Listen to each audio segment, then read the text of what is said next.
하나님께서 오늘 저에게 주신 말씀 창세기 39장 1절 5절 말씀인데요. 찾아서 읽어보겠습니다.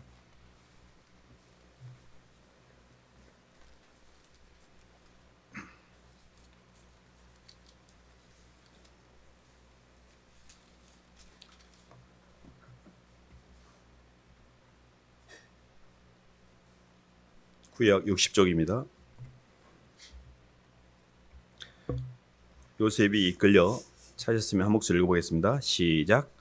요셉이 이끌려 애굽에 내려가매 바로의 신하 친위대장 애굽 사람 보디발이 그를 그리로 데려간 이스마엘의 사람의 손에서 요셉을 산이라.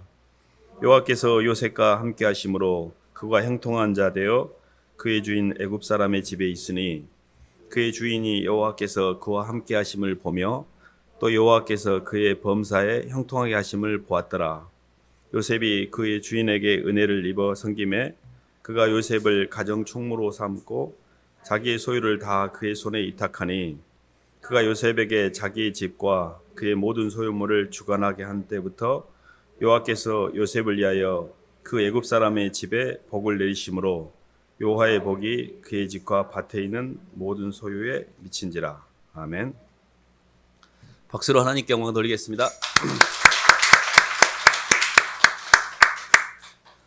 요셉이 애굽에 이렇게 노예 상인에게 팔려가지고 보디발의 집에 가는 험난한 인생의 여정 가운데서도 어떻게 해서 삶의 인과율에 묶이지 않고 형통한 삶을 살 수 있었을까? 형통한 삶을 우리 모두는 살기를 원하는데 그 형통한 삶의 비밀과 비결이 뭔지 이 말씀을 좀 같이 공유하기를 원합니다. 하나님께서 우주 만물을 창조하시고 하나님이 이 모든 우주 만물을 말씀으로 운동력을 투입하셔서 모든 보이는 형체의 세계가 유지되고 있기 때문에 모든 그 생명력에는 운동력이 흘러야만 그 생명력이 유지되게 되어 있습니다. 우리가 이렇게 물도 이렇게 흘러가서 이렇게 저수지라든지 어디 이렇게 막혀 있으면 고이면 썩게 되잖아요. 사해처럼. 그래서 물이 강이 되고 바다가 되고 공기가 흘러서 바람이 되고 또 물질이 흘러서 경제가 되고 우리 몸속에 피가 흘러서 생명이 유지가 되고 모든 것들은 흐르는데 그 생명력이 있습니다. 형통이라는 그 사전적 의미를 찾아보면 생각하고 뜻하는 바가 잘 흘러가다, 잘 이루어지다, 이런 만사 형통, 모든 일이 나의 뜻대로 잘 된다, 뭐 이런 의미가 형통의 의미입니다. 사실 인간은 통로를 이 몸을 갖고 있기 때문에 육의 통로가 있고 또 사람은 하나님의 형상을 닮았기 때문에 사람과 호흡하는 의식의 통로가 있고 또 하나님과 관계되는 생명의 통로가 이 세 가지 통로가 있습니다. 그래서 저희가 살아가면서 이 세 가지 통로가 잘 소통되면 굉장히 건강한 겁니다. 사실 우리가 이렇게 밥을 먹고 소화를 해가지고 이렇게 뭐가 속이 더부룩하다든지 소화만 안 돼도 굉장히 불편하잖아요. 또 이렇게 심한 경우에는 피가 이렇게 혈전이 생겨가지고 혈관에 피가 이렇게 돌지 않고 막혀서 고지혈증 때문에 뭐 이렇게 뇌출혈이 일어나기도 하고 이렇게 심한 경우는 굉장히 위급한 상황이 되잖아요. 모든 것들이 이렇게 막힌 현상을 뚫어가는 과정에서 삶에 이렇게 행복감과 편안함을 누리는 거거든요. 근데 사실 몸이 이렇게 막혔을 때는 병원에 가서 응급처치도 하면서 바로 뚫어내는데 의식이 막혀 있는 경우도 굉장히 많습니다. 사람과 사람 사이의 답답함, 사람 때문에 막 너무 힘든 거예요. 막 말도 안 통하지, 막 그냥 뭔가 이렇게 소통도 안 되지, 막 너무너무 힘든 거. 이게 사람이 사실 죽을 맛이거든요. 그래서 우리 안에 어떻게 하면 사람의 통로도 뚫어내고 몸도 뚫어내고 내 영혼에 흐르고 있는, 근데 사실 사람의 통로까지 다 뚫어내는데도 이게 보면은 돈 문제도 사람 문제도 없는 것 같은데 굉장히 공고한 경우가 많습니다. 그게 하나가 더 있는데 하나님과의 소통의 통로, 하나님의 생명이 흐르는 통로를 열어야 됩니다. 이게 왜 중요하냐면 사람이 처음 시작은 흙에다 생기를 집어넣어서 피조물로 시작하거든요. 그래서 사람의 몸뚱이를 갖고 있기 때문에 시간과 공간을 초월하지 못합니다. 시간과 공간에 묶여있는 사람이 시공을 초월하는 영원성을 하나님 형상을 닮았기 때문에 그걸 추구하게 되어 있습니다. 짐승은 똑같이 시공의 제약을 느끼지만 제약을 의식하지 않아요. 그러니까 고통이 없습니다.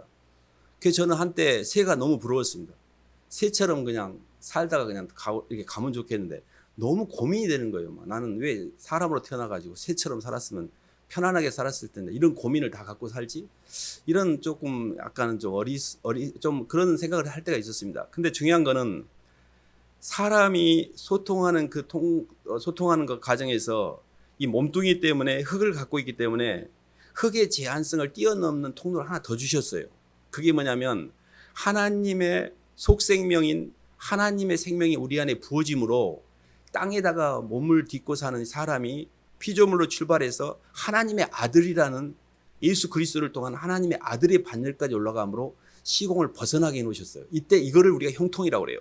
형통은 땅에서 뭐가 잘 되는 게 아니에요. 하나님의 사랑으로 내 안에 하나님의 사랑을 받는 데 성공하는 거예요. 하나님의 사랑의 안에서 확인되는 나를 통해 세상의 사람들에게 지치고 휘둘리고 환경에 끌려다니는 내 자아가 그로부터 벗어나는 것을 우리가 형통이다 이렇게 표현하는 겁니다. 사실 지옥은 뭐냐면 나라는 겉사람의 몸을 못 벗어나는 거예요. 내가 이 땅의 경계를 넘어 하늘로 올라가면 하늘로부터 나를 찾아오신 시간과 공간을 초월하신 하나님의 생명력을 통해서 내 자신이 재발견돼야 돼요. 근데 나는 여전히 환경 속에서 있는 나, 사람 속에 있는 나를 통해 나를 확인하려고 애를 쓰는데 그게 안 되게 돼 있거든요. 사실 우리가 이렇게 몸이 있기 때문에 우리의 그 나라는 것은 오감의 몸뚱이로 사는 내가 아니고 사람들을 의식하고 사람들에게 인정받고 사랑받는 육감으로 사는 나도 아닙니다. 진짜 나는 뭐냐면 하나님의 창조의 원형대로 하나님의 사랑 안에서 확인되는 예수 그리스도 안에 있는 내가 진짜 나예요. 그래서 우리가 우리의 과거의 몸뚱이로 사는 삶, 사람의 인정과 기대 가운데 사는 삶은 우리가 창조를 완성해가는 여정의 과정적 모습이지 이게 완성된 모습이 아니에요. 애기가 똥 싸고 오줌 싸고 어렸을 때 지 밖에 모르는 이런 인생은 과정적 모습이지 성인으로 가는 과정이 과정적 모습이지 그게 완성된 모습이 아니에요. 형통하다는 것은 시간과 공간을 초월한 거예요. 내 자신을 벗어난 겁니다. 내 자신의 이기적인 자아를 벗어나야만 편안해져요. 이게 형통한 삶의 비결인데 그 비결이 오늘 요셉에게 나타나는데 여호와께서 그와 함께 하심으로 이런 표현을 쓰거든요. 사실 환경만 놓고 보면 저는 요셉과 같은 인생을 어떻게 그걸 감당했을까 싶어요. 사실은 너무 억울해서 형들이 막 그냥 하나도 아니고 10명이서 그냥 막 집단으로 나를 그 애기 하나를 그냥 팔아 넘기고 막 이렇게 죽이려고 하는데 사람이 어찌 그 인과유를 벗어납니까? 너무 억울했을 것 같아요. 그리고 보디발의 아내의 유혹을 물리쳤다라고 또 감옥에다 보내는 것도 뭔 일입니까? 이게 사람이 진짜 이렇게 한두 번도 아니지 힘들잖아요. 근데도 요셉의 속에 있는 찬란한 빛에 하나님이 함께 하신 그 존재의 찬란함을 환경과 마귀가 어찌하지 못했습니까? 저희의 인생의 궁극적인 최종적인 종착역은 뭐냐면 하나님이 우리를 만드신 하나님의 형상, 예수 그리스도의 형상을 회복하는 게 우리의 종착역입니다. 그래서 우리는 예수님이 우리의 인생의 목적지가 돼야 돼요. 우리의 인생의 목적지가 성공이 아닙니다. 성공은 잠깐 이 땅에서 보이는 형체의 세계가 내 입맛에 맞는 것 뿐이지 내 영은 굉장히 공고해져요. 그래서 피조물의 반열에서 하나님의 아들의 반열까지 시공을 초월하여 내 속에 계신 예수 그리스도의 사랑을 받고 그 사랑을 누리고 사랑을 표현함으로 우리의 자기화의 완성, 이게 예수님 형상이거든요. 그래서 이 땅에 모든 묶인 걸로부터 해방되는 게 우리의 존재의 이유거든요. 그래서 이 형통한 삶을 사는데 어떻게 하면 우리가 그걸 잘 살 수 있을까 이걸 고민하는 대목인데요. 한 말씀만 찾아보겠습니다. 고린도 후서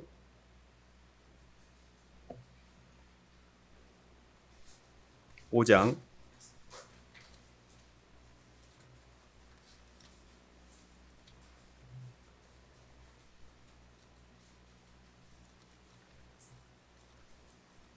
14, 15절 말씀 보겠습니다.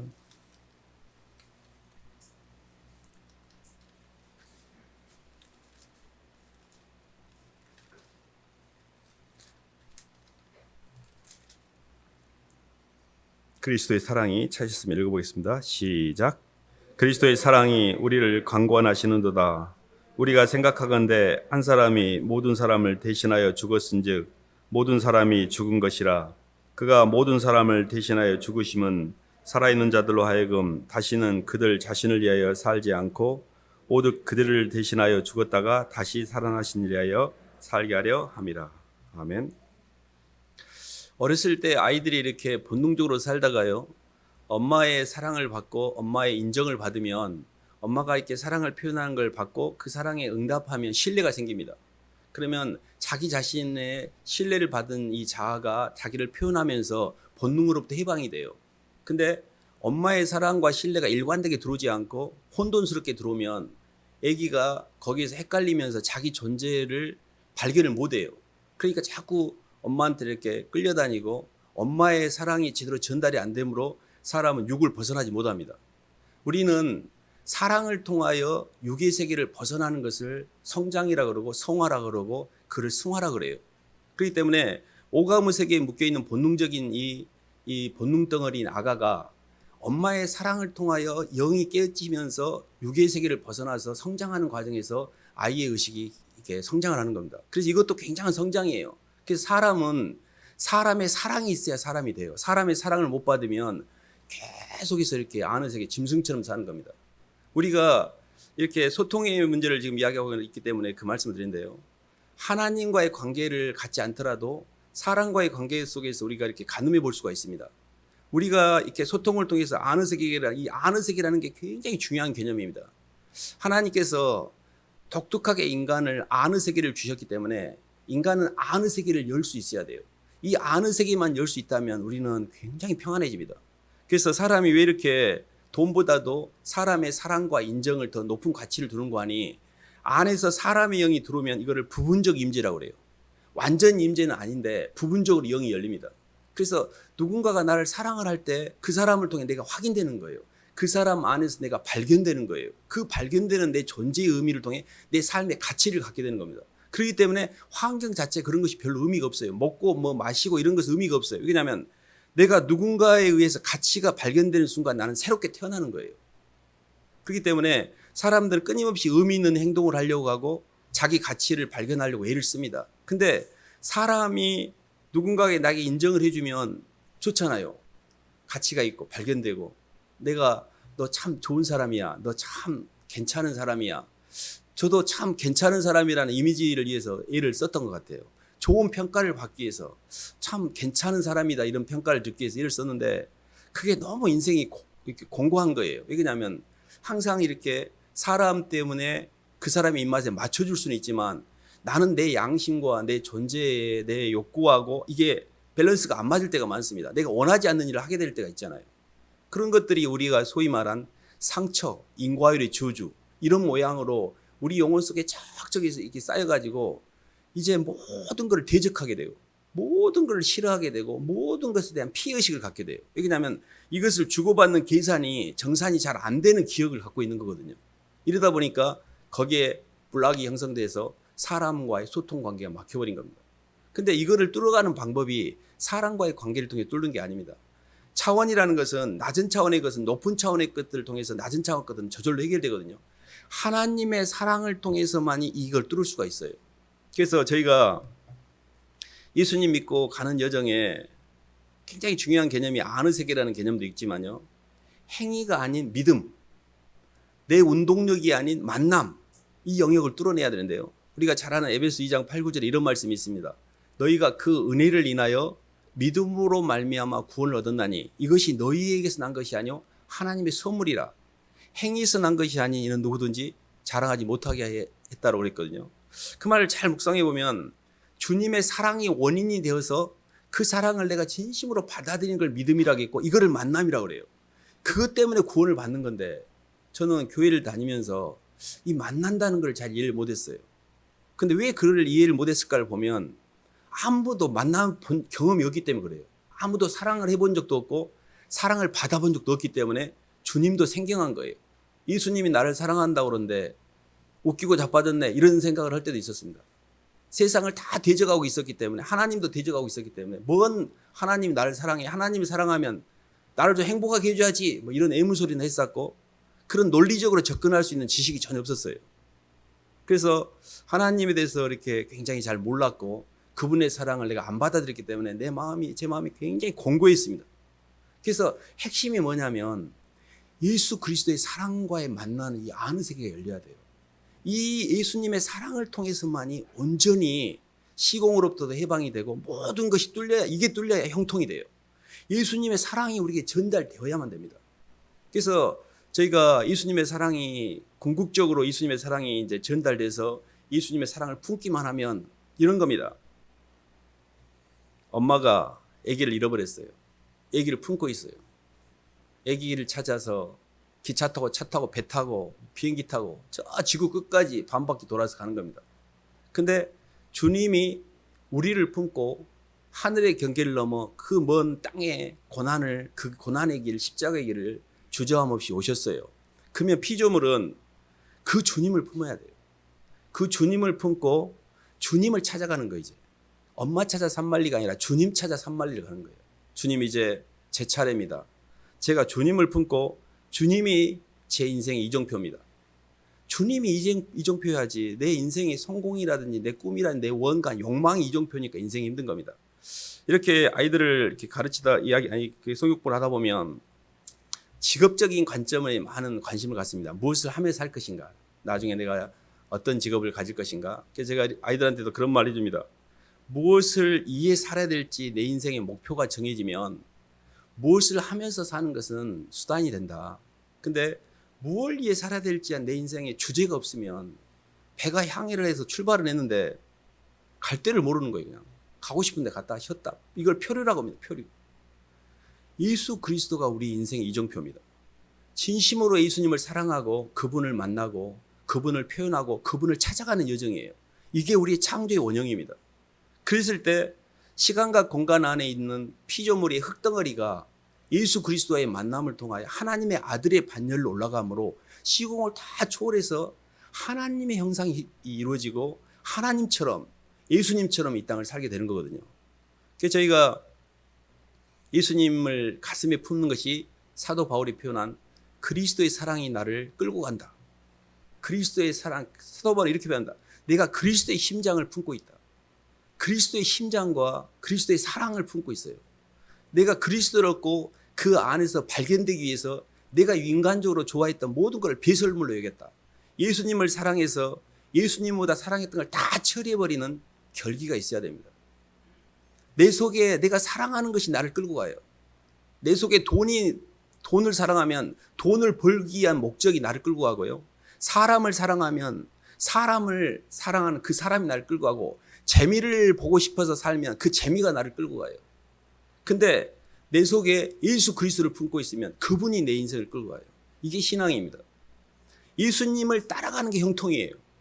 신통, 방통, 소통 이게 아니고 형통은 예수 그리스도를 통해서 모든 막힌 것들을 다 뚫어내는 거예요. 인과의 저주도 뚫어내고 사람에 대한 미움, 내 영혼의 우울함, 내 영혼의 눌림, 내 영혼의 부담, 모든 피해의식, 이것들이 예수님의 그 사랑의 비단에 완전히 다 산산이 다 부서집니다.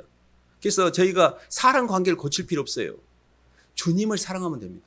진심으로 주님을 만나면 사람 문제, 돈 문제 이런 게 다 처리가 돼요.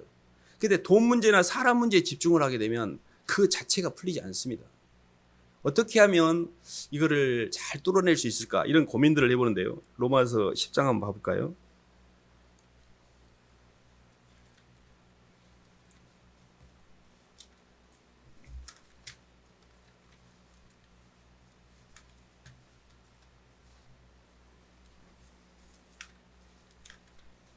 (10장) 9절로 10절 말씀 봐보겠습니다.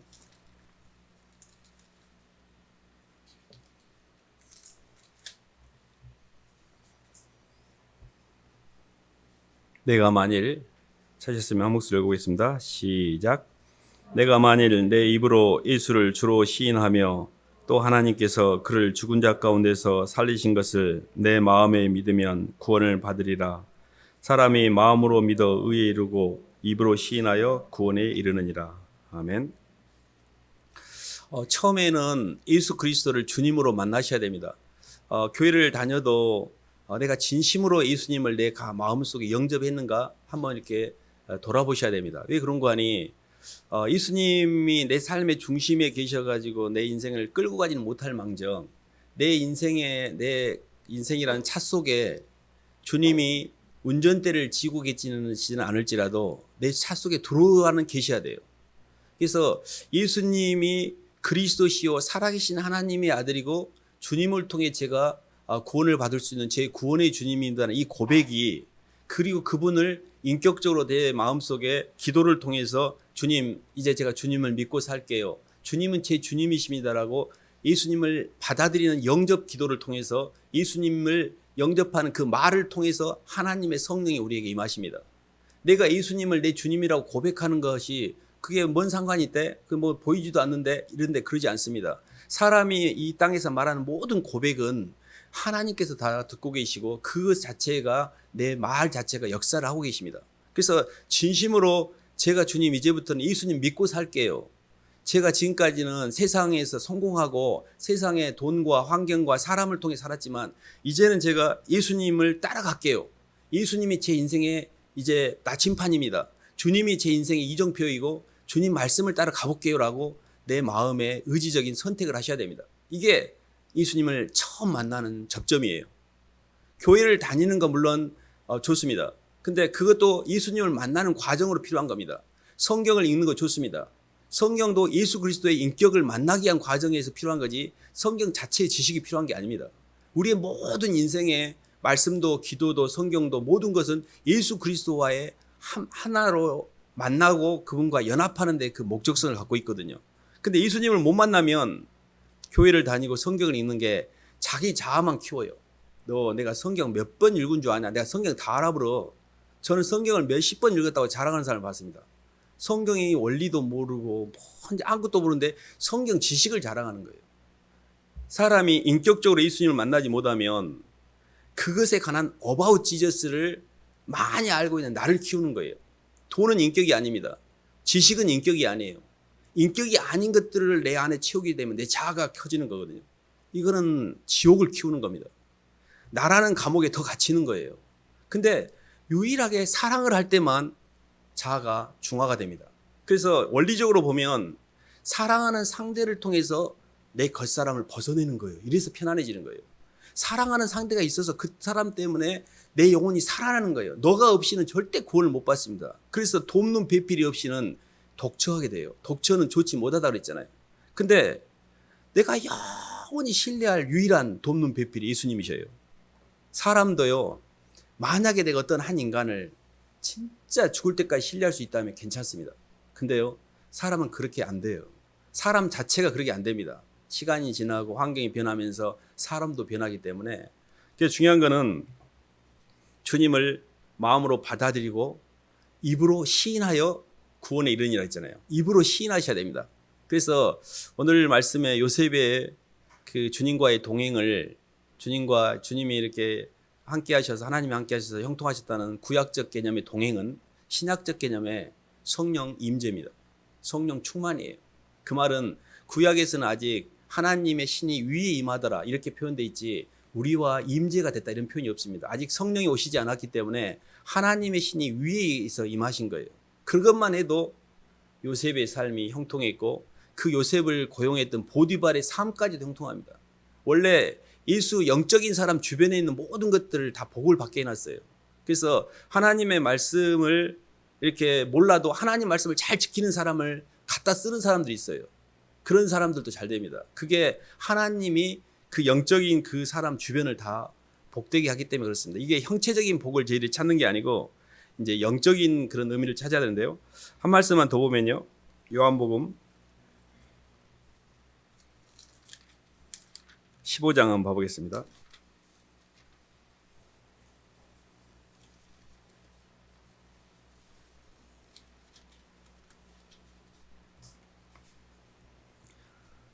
(1절로) (5절까지) 읽어보겠습니다. 나는 포도나무요 참 포도나무요. 시작. 나는 참 포도나무요 내 아버지는 농부라. 물은 내게 붙어있어 열매를 맺지 아니하는 가지는 아버지께서 그것을 제거해 버리시고 무릇 열매를 맺는 가지는 더 열매를 맺게 하려 하여 그것을 깨끗하게 하시느니라. 너희는 내가 일러준 말로 이미 깨끗하여졌으니 내 안에 거하라. 나도 너희 안에 거하리라. 가지가 포도나무에 붙어있지 아니하면 스스로 열매를 맺을 수 없음같이 너희도 내 안에 있지 아니하면 그러하리라. 나는 포도나무요 너희는 가지라. 그가 내 안에 내가 그 안에 거하면 사람이 열매를 많이 맺나니 나를 떠나서는 너희가 아무것도 할 수 없음이라. 아멘. 이 말씀이 우리가 잘 아는 말씀인 것처럼 보이지만 굉장히 중요한 원리가 있습니다. 그게 뭐냐면 붙어 있는 겁니다. 붙어 있는 것. 포도나무의 가지가 붙어 있어서 자연히 자양분을 흡수하는 거지 가지가 밖으로 나가서 막 애를 쓰는 게 아니에요. 자꾸 우리는 하나님 앞에 하나님과 붙어 있지 않고 내 행위의 운동력을 통해 형체를 바꾸고 위치를 이동해서 환경을 바꿔서 환경을 좋게 만들려는 애를 써요. 그걸 환경의식, 오감의식, 시공의식이라고 합니다. 환경이 좋아져도 내 안은 좋아지지 않습니다. 우리에게 진짜 필요한 건 뭐냐면 예수님을 통하여 하나님의 사랑과 임재와 충만이 흘러야 돼요. 이렇게. 포도나무 되시는 주님을 통하여 땅에서의 자양분이 내 영혼에게 스며 들어와야 됩니다. 의식의 전이가 일어나야 돼요. 하나님의 사랑이 내게 임재가 돼야 돼요. 교회를 아무리 다녀도 예수님의 사랑을 못 느끼는 사람들이 너무 많아요. 저도 그랬습니다. 그렇게 성경 공부를 하고 막 암송을 하고 막 열심히 사는데 뭐 이거 막 속에는 막 답답하게 일을 말할 수가 없는 거예요. 나는 구원을 받았나부터 생각이 들고 이게 너무 힘들더라고요. 저는. 그래서 이게 본질적인 것을 정확하게 도달하셔야 됩니다. 진짜 예수님을 사랑하셔야 돼요. 예수님을 진짜 붙어 있어서 그분을 사랑하면 그때 영이 열리기 시작해요. 그리고 그때부터 모든 보이는 세계가 잘 되기 시작해요. 그것을 잘 되게 하기 위해서 페이크를 쓰는 게 아닙니다. 진짜로 예수님께 붙어 있으면 그때부터 자양분이 올라오기 시작해요. 그래서 환경들이 다 저절로 막 이렇게 뭐 애를 쓰지도 않는데도 애기들도 편안해지고 환경도 막 잘 되고 뭔 일이다냐 이런 생각이 들 때가 있어요. 그게 뭐냐면 예수님을 진심으로 믿고 그분을 의지한 거예요. 그리고 설사 환경이 어떤 환경이 내가 마음에 안 드는 환경이 있어도 그것을 해독하고 그 인과율의 저주에 묶이지 않는 영적인 분별력이 있어요. 이것들이 어떤 현상인지를 다 깨뚫고 있거든요. 안 휘둘립니다. 근데 주님의 포도나무에 붙어 있지 않으니까 자꾸 세상을 따라가니까 이 몸속에 소위 말해서 이 포도나무에 이 붙어 있지 않으면 땅에 떨어져 말라 비틀어지면 사람들이 그걸 모아다가 불에 사러 던져본다 했잖아요. 그리고 우리는 세상의 소금인데 소금이 맛을 잃으면 밖에 버리고 땅에 버리고 사람의 발에 밟힐 뿐이라고 했거든요. 사람의 안주거리밖에 안 돼요. 야, 저것이 예수 믿는다. 나 웃겨온다. 야. 저것이 예수 믿는데 이런 그 사람들이 내 인생이 그들의 술집에서 나를 씹는 안주거리가 돼버려요. 예수님이 나 때문에 그 사람들의 입에 오르내리는 그 안주거리가 됩니다. 그게 우리 속에 이렇게 하나님의 영이 제대로 임재가 안 되면 예수님이 그 수치를 다 당하시는 거거든요. 영적으로 보면 붙어 있다라는 현상을 조금 더 이렇게 접근을 해보면 이런 겁니다. 사람이 주님을 처음에 만날 때는 태초부터 있는 생명의 말씀에 관한 귀로 들은 바요. 귀로 듣습니다. 그래서 정보를 알게 돼요. 주님이 나를 위해서 그러셨네. 근데 마음은 열지 않아요. 마음은 건들지 마. 나는 동의 정도는 할게. 뭐 이런 정도예요. 근데 눈으로 보게 돼요. 그 눈으로 본다는 게 뭐냐면 귀로 들은 바요. 눈으로 봤다는 이야기는 가슴으로 내려온 거예요. 주님이. 그 단계가 뭐냐면 사랑하는 단계예요. 예수님을 사랑하는 단계를 가야만 그때부터 영이 정리가 되기 시작해요. 그냥 예수님에 관해 아는 단계 가지고는 그건 형통이 아닙니다. 아직 그 형통하는 통로를 열기 위해서 생명의 통로, 땅의 경계를 넘어 하늘로 올라가는 통로가 열리려고 지금 막 하는 거예요. 열리려고. 말씀을 통해서 길은 보여. 근데 땅을 넘어가려고 하니까 못 가겠는 거예요. 땅이 너무 좋아. 나 죽어도 이거는 못 가. 이렇게 있는 거예요. 그러면 이제 힘든 거잖아요. 그래서 주님의 사랑이 우리에게 부어져서 그 사랑 때문에 이제 그 통로를 열게 되는 단계가 나오는데 그게 주님의 태초부터 생명의 말씀을 귀로 들은 바요, 눈으로 본 바요, 손으로 만진 바라. 주님을 만지게 돼요. 그게 뭐냐면 예수님, 제가 주님이 저 때문에 고난 당하신 거, 제 남은 생에는 주님의 고난을 표현하는 게 제 인생의 목표입니다. 그래서 그리스도의 모든 남은 고난을 몸된 교회를 위해서 내 몸에 채우는 단계로 가요. 그게 뭐냐면 예수님 때문에 고난받는 걸 너무 기뻐하는 거예요. 주님, 제가 이거라도 할 수 있어서 감사해요. 정말 제가 이자라도 갚는 마음으로 주님. 그러면서 모든 땅에 묶여있는 게 그때 다 빠져나갑니다. 이게 뭐냐면 생각과 감정과 의지가 주님의 통치에 완전히 굴복하는 단계입니다. 처음부터 교회를 다닌다고 해서 막 예수님 막 말씀대로 살고 그러지 않습니다. 많은 시간이 걸려요.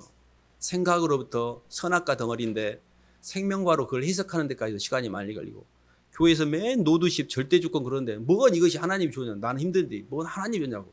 뭔 하나님이 주냐고. 저는 이런 생각 많이 했습니다. 나는 힘든데 하나님이 좋다라고 생각하면 마음이 편해야 되는데 그게 안 믿어지는 거예요. 저는 로드십도 안 믿어지는 거예요. 그것부터 시작해갖고 마음속에 주님의 사랑은 없고 맨 환경에 부담만 있고 사람 때문에 억울하고 분하고 맨 속에서 나오는 소리가 볼멘 소리나 나오고 억울한 말만 나오고 뭐 이랬던 것 같아요. 근데 말씀을 공부하고 주님 앞에 회개를 하고 내 마음이 누그러지고 죄송해요 주님. 그러면서 주님의 사랑을 어찌됐든 포커스가 뭐냐면 예수님의 사랑을 깊이 받아들이는 거였어요. 예수님을 만나는 거였어요. 예수님을 사랑하는 단계로 가면 조금씩 이제 포도나무에 열매가 맺히기 시작합니다. 그 열매가 뭐냐면 내가 주님보다 사랑했던 걸 다 정리해버린 게 인격적인 열매예요. 그래서 삶이 굉장히 고상해집니다. 조금 더 죄로부터 멀어져요. 그게 내가 그렇게 할 수는 없어요. 성령이 싫어하십니다. 성령이 너무 싫어하셔요. 그걸. 그래서 주님을 품고 있으면요. 내가 어떤 여자를 좋아하잖아요. 알았어 요시 하면서 그 여자 외에 다 처리해버려요. 근데 아무도 안 좋아하면 모든 여자를 다 좋아하는 거지. 그러니까 힘든 거예요. 다 끌리니까. 근데 주님을 딱 사랑하잖아요. 주님보다 사랑했던 거 다 처리해버립니다. 다 가위 갈고 하세요. 가지치기 다 해버립니다. 다 잘라버려요. 그게 뭐냐면 내 안에 결기가 있는 겁니다. 주님 이제 제가 주님을 따라갈게요. 근데 그게 뭐냐면 주님을 표현하는 단계예요. 주님을 표현하는 단계가 뭐냐면 이 땅에 주님이 나한테 부탁하신 일들을 억지로 하는 게 아니라 너무 자발적으로 하는 겁니다. 그때 형통이 돼요. 형통이라는 게 봐보세요. 하나님과의 관계가 뚫리고 사람과의 관계가 뚫리고 물질과의 관계가 뚫리면 이 세 군데가 다 뚫려야 돼요. 근데 우리가 이렇게 사람도 의식이 스트레스를 받으면 혈압이 올라가지고 떨어져 버리잖아요. 그게 뭐냐면 의식에서 묶이니까 몸도 묶이는 겁니다. 사람들은 영혼 육으로 볼 때 육을 중시하거든요. 몸이 건강해야지 거기에다 정신도 담을 수 있지. 물론 나름대로 메커니즘적으로 그것이 맞는 것처럼 보여요. 그러나 영적으로 볼 때는 영부터 시작해야 됩니다. 영이 건강해야 혼이 건강하고 육이 그걸 따라가는 겁니다. 이 몸뚱이는 영과 혼을 표현하는 수단에 불과하지 이것 자체에 의해서 우리 영이 좋아지지 않아요. 만약에 우리가 몸뚱이가 열심히 노력해서 영이 좋아질 것 같으면 예수님 믿을 필요 없습니다. 선행을 행하시면 돼요. 도덕적으로 재무장을 하고 교리적인 이해를 하고 열심히 착한 일 하시면 돼요. 그렇게 되는 게 아니에요. 오직 모든 좋은 것들은 위로부터 빛들의 아버지께로 계시에 의해서 성령의 임재로 우리에게 부어지는 거지 내가 스스로 만들어내는 게 아닙니다. 그걸 착각하시면 안 돼요. 그래서 저희들이 몸보다는 사람보다는 주님 여기를 관심을 가져야 돼요. 그래서 제가 정리하면 이런 건데요. 나는 오늘 주님하고 소통을 잘하고 있는가? 내가 정말 주님하고 친밀함을 느끼고 있는가? 한번 물어보셔야 돼요. 요즘 남편하고 아내하고 친밀한가? 남편하고도 아이고 별로, 아내도 별로. 그럼 사람하고도 막혀 있는 겁니다. 내가 요즘 몸이 막 찌뿌듯하고 막 운동도 안 하고 막 뭔가 좀 몸이 좀 스트레스 받는 것 같고 이러면 이것도 막혀 있는 겁니다. 그래서 핵심은 뭐냐면 뚫어내야 돼요. 어떻게 뚫어낼까? 그게 그 키를 쥐고 있는 게 고백입니다. 고백. 말을 바꾸셔야 돼요. 그래서 계속 저도 이렇게 하루 종일 주님하고 이렇게 주님을 막 부릅니다. 안 놓치려고. 주님 또 대화도 하고 이렇게 또 막 할 생각 들어오면 또 이렇게 계속. 그러니까 주님하고 계속 주님하고 대화를 통해서 주님과의 친밀함을 통해 소통을 통해서 주님을 항상 내가 가슴속에 품고 있는가 이걸 봐요. 가슴속에 주님이 없잖아요. 그럼 막 몸뚱이가 헛짓거리를 하려고 합니다. 딴 데로 흘러요. 본능을 따라가려고 하고 내 입맛대로 가려고 해요. 그래서 주님하고 다시 주님을 다시 이렇게 떠올리고 주님을 품고 있으면 환경이 편안해집니다. 사람에게도 안 끌려요. 물질에게도 안 끌리고. 주님이 없잖아요. 그럼 뭐예요? 내가 아무것도 없는데 사람한테라도 가서 구걸해서 야, 나 좀 사랑 좀 해줘봐. 빨리 나한테 막 나 좀 좋다고 해봐. 이렇게 해야 되잖아요. 그리고 가서 막 쇼핑도 하면서 막 물건도 쓰고 막 돈도 쓰고 막 나를 위해서 뭘 써야 내가 좀 아이고 좀 살겠다 이러잖아요. 이게 사람은 돈을 이렇게 퍼붓든지 사람을 통해서 인정을 받든지 하나님의 사랑을 받든지 뭐를 받아야 사는 겁니다. 이것들이 다 공급이 안 된 상태가 우리가 우울증이라고 그래요. 우울증. 다 차단돼 버려가지고 아무것도 들어오지 않으니까 내 영혼이 공고한 겁니다. 그래서 영적인 세계를 이렇게 보면 별게 없는 게 통로를 잘 여시면 됩니다. 아, 내가 통로가 많이 막혀 있었구나. 그래서 주님과의 통로를 여는 키는 말인데 회개 기도를 많이 하셔야 됩니다. 그거 진심으로 내 마음을 실어서 아까 저희들이 로마서 10장에 나왔잖아요. 마음으로 믿어 의에 이르고 입으로 시인하여 구원에 이르니라. 내적인 인식을 꼭 외적으로 표현하셔야 돼요. 내적인 인식을 외적으로 표현하는 수단이 두 개잖아요. 말과 행동. 처음부터 말부터 표현하셔야 돼요. 주님, 제가 절대 주님 안 놓치고 잘 따라갈게요. 주님이 제 인생의 나침판이고 이정표고 제 인생의 목표점입니다. 주님을 만나고 제가 주님이 두 팔 벌려 잘했다, 착하고 충성된 종아, 네가 땅에서 사느라고 애썼다 하고 그 기다리는 그 지점을 향해서 우리는 한 시간도 놓치냐고 주님을 찾아가는 거예요. 주님 기다리세요, 제가 갈 테니까. 주님을 찾아가는 사람은 주님을 만나고 그립습니다. 주님이 오는 걸 기다리고 있어요. 근데 세상적으로 산 사람 주님이 오는 게 두려움이 됩니다. 심판이기 때문에. 내가 주님을 두려워한다면 나는 땅의 사람입니다. 주님을 기다리는 것은 하늘의 사람이에요. 주님 감사해요. 주님 너무 만나고 싶어요. 주님을 만나고 주님을 기다리고 주님이 오실 것을 대비해서 준비하고, 그리고 우리는 그분을 이렇게 찾아가는 거예요. 주님 찾아 산만리를 하셔야 됩니다. 그래서 저희가 오늘 말씀이 요셉이 이렇게 많은 힘든 가운데에서도 그 환경을 이기고 형통했던 비결은 하나님과의 동행에 있습니다. 하나님과의 동행이라는 것은 신학적인 의미로 예수 그리스도와의 동행이고 성령이 내 안에 임재가 되어 있는 겁니다. 주님을 품고 있는 거예요. 주님의 상이 있는 겁니다. 그래서 내 주 예수 그리스도를 아는 지식이 가장 고상하고, 주님을 생각하고 주님 때문에 내 안에 모든 것들을 처리하는 것이 너무 좋은 거예요. 그래서 주님만 품고 있으면 정말 행복입니다. 이게 충만이고. 근데 세상 것이 들어오면요, 성가셔요. 사람 품으시면 안 돼요. 사람을 품은 순간부터 고통이 시작이 됩니다.